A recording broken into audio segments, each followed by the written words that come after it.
guys, so to wrap up our looking at readers, writers, and texts for IB, we're going to look at a poem. And the poem is called At the Justice Department, November 15th, 1969 by Denise Levertov. And there is a video to watch that's going to give you a little bit of background about the Vietnam War. And then another video to give you some background, a New York Times article, and then the effects of tear gas, because Denise Levertov went to the Justice Department and protested the Vietnam War.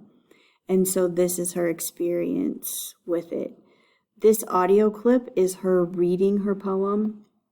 And I think that's great to be able to hear the poet read his or her poem, because they know how the tone should sound. So I think that's great to be able to follow along with her reading it. The way that it's typed out here is exactly the way that she wrote it originally. So the indenting is purposeful. The the way that the lines end is purposeful, and so it's all the way that she wants it. So when you are working on this poem and thinking about readers, writers, and texts, a couple of things that we want you to do. First, when you're answering these questions, make sure you're putting your answers in a different color font, so that it's easy to decipher where the question ends and your answer begins. And the first question is, what is this poem about? And I know it seems like a simple question, but if you don't know what it's about, it's really difficult to be able to analyze the poem.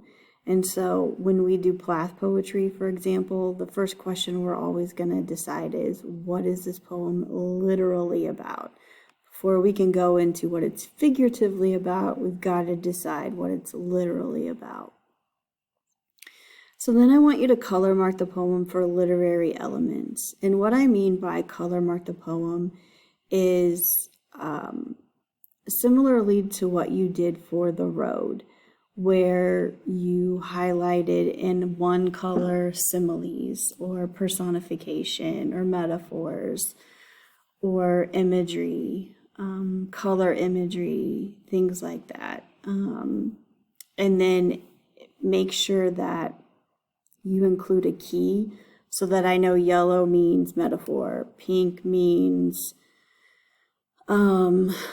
personification, just so that I can follow your key there.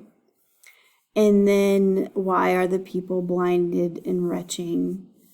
Highlight examples of color imagery, and so that's important.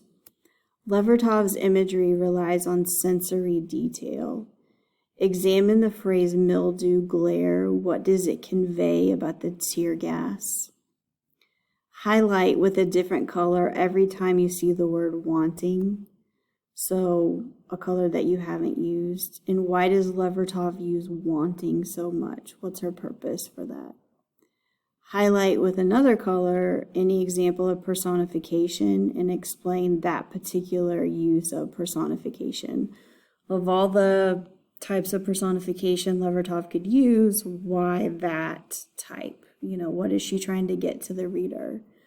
What does no life other apart from mean?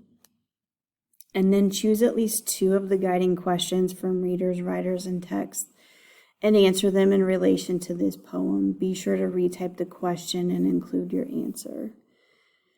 And so that's what you're doing to wrap up our analysis of readers, writers, and texts. This is going to be due in one day. I don't think this will take you very long.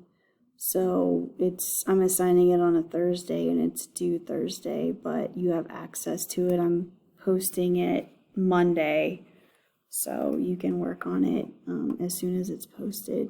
As always, email or text me via Remind if you have any questions. Thank you.